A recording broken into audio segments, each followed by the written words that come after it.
السلام عليكم ورحمة الله تعالى وبركاته. كنتمنى يا ربي تكونوا بخير وعلى خير. مرحبا بكم اليوم معايا فيديو جديد. الفيديو اليوم غادي نبقى نشارك معكم كيك بالموناضه. كيجي روعه، كيك بكاس د الموناضه كيجي غزال. كنحتاجو فيه 4 ديال البيضات. هنا غادي ندير كيكه بحجم عائلي. عندي قشر برتقاله، 3 ديال خمارات حمر، عندي هنا مول عائلي، عندي 4 البيضات، عندي كاس الا ربع ديال الزيت، عندي كاس ديال الموناضه، وعندي نص كاس ديال السنيده. بطبيعه الحال الحلاوه على حسب الذوق ديالكم. اول حاجه كناخذ المول وكندهنو بالزبده والطحين وكندخلو يتكونجيلا حتى كنوجد داك الكيك، وعاد كنكبو فيه. صراحه الله ملي جربت هاد الطريقه كيجي زوينه من الاحسن.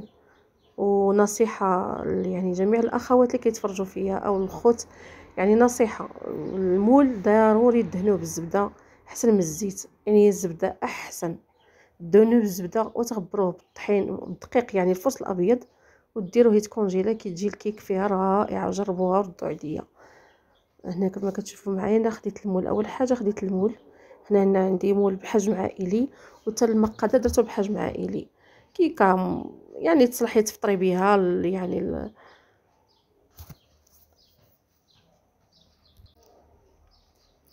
تشوفوا كنستعمر كندهنو نفند فيه داك الدقيق. درت عليه الدقيق وفندته فيه، يعني غبرت كامل داك المول.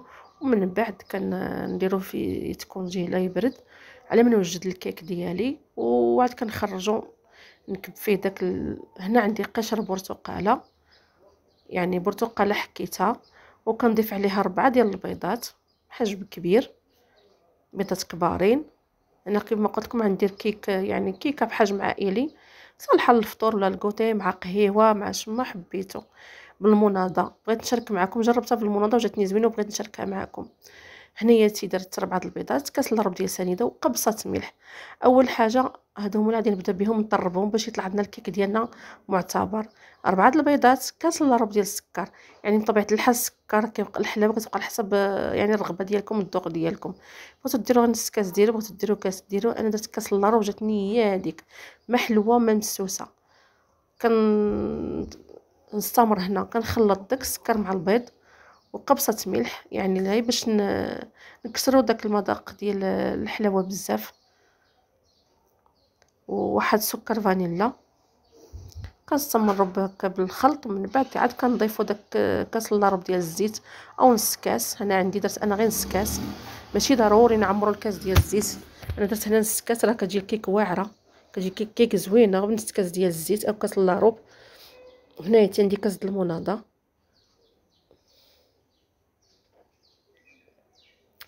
من بعد ما خلط داك السكر والبيض وسكر الفانيلا، كنضيف عليه داك نص كاس ديال الزيت نباتيه. من بعد كنضيف داك كاس د المناضه، المناضه اللي كان عندكم. انا كانت عندي هنايا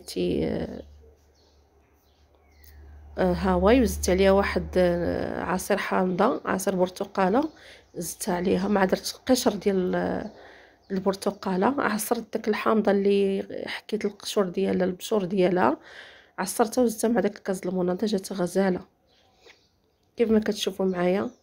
هنايا كنضيف 4 ديال كيسان ديال الدقيق، 4 الكيسان ديال الدقيق، وغادي نخلط وغادي نضيف عليهم، نخلي بطبيعه الحال الخماره ديال الحلوه حتى تنضيفها مع كنخلط داك الدقيق وكنضيف عليه 3 ديال الخمارات حمر.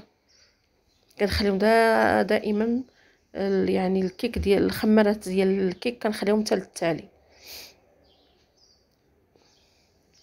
هنا ما كنحتاج لا طراب لا والو، غادي كنخلط غير بداك الفي او سباتيلا صافي كافيه. دابا ما كنحتاج تخلط بزاف، غير كندمجوا داك الدقيق مع داك المكونات اللي ضربنا بالطراب في الاول راه كافي.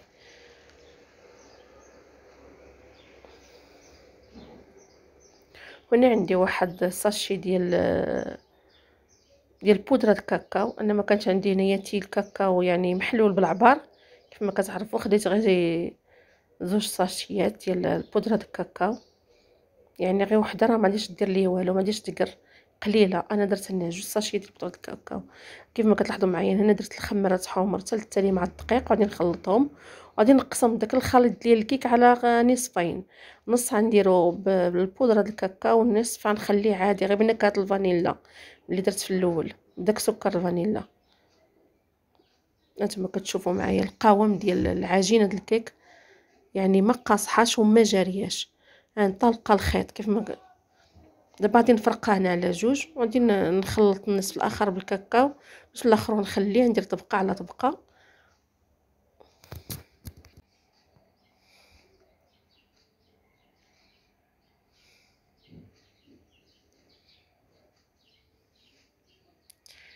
انا قسمت هنا العجينه على نصفين. الاخر غنزيد واحد البودره ديال الكاكاو، غنزيد واحد معلقه صغيره ديال نيسكافي سريعه الذوبان، القهوه يعني سريعه الذوبان كيف ما كانت النوعيه، كتواتى مع المذاق ديال الشوكولا. وداك المناضه مهم. انا درت تجميع النكهات وجات في الاخير كيكه رائعه.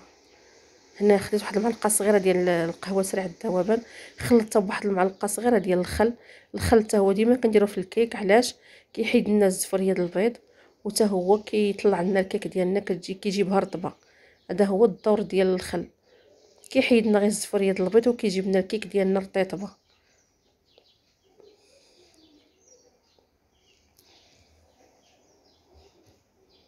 صافي ضفت داك المعلقه ديال النسكافي خلطتها مع معلقه صغيره ديال الخل وكندمج كلشي.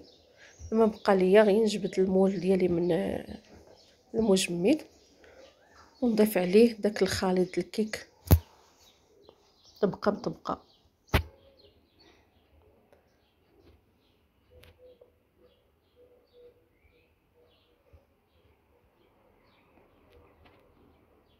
انتما كتشوفوا معايا طالقه الخيط ما قاصحاش ما جارياش، هي هذيك يعني لينه.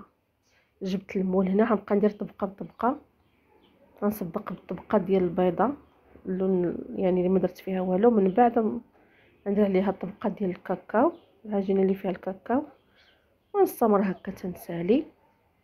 من بعد غادي ناخذ واحد كريدون او سكين ونزوقها كيف بغيت وندخلها للفران، يعني يكون على 180 درجه ونشعلوش من الفوق ومن التحت، نشعلو غير من التحت تنشوفها طابت. هي ملي كطيب الكيك راه ملي كطيب كلها كتحمر بلا ما تشعلوا عليها من الفوق ومن التحت، ديروا غير من التحت وخليها على 180 درجه تشوفوها طابت وتنفخات وعطاتكم داك الريحه ديالها. عاد فتحوا عليها وتعرفوها طابت.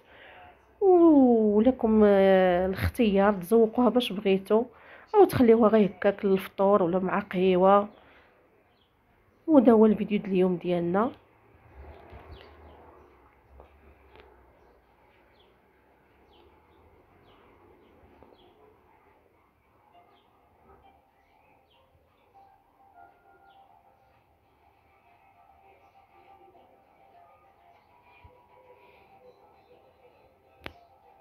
هانتوما كتشوفوا معايا ساليت بالطبقات كيف ما قلت لكم. غناخذوا هنا شي كريدون ولا ولا سكين ومزوقه كما بغينا على شكل ورده او شكل كتجينا هكا موجه، وفي الاخير كتنتكل ديروا الطريقه اللي بغيتو واخيرا كتكل كيف ما درت ولا غادي نتكل. مهم الفكره اللي بغيت نشارك معكم يعني كزد المناضه فيها كتجي رائعه، كتجي منفخه مفشفشه رطيطبه. جربوها وردوا عليا الخبر. كيف ما قلت لكم دخلوها الفران على 180 درجه، ما تشعلوهاش عليها من الفوق، شعلوا ليها عليها من التحت. وديال الكيك ديالنا في الاخر كي كتجي زوينه. كنتمنى تجربوها وتعجبكم، وكنتمنى يا ربي نكون خفيفه ظريفه على قلوبكم. وهذا هو الفيديو اليوم ديالنا. الى اللقاء، الى فيديو جديد وصفه جديده ان شاء الله. السلام عليكم.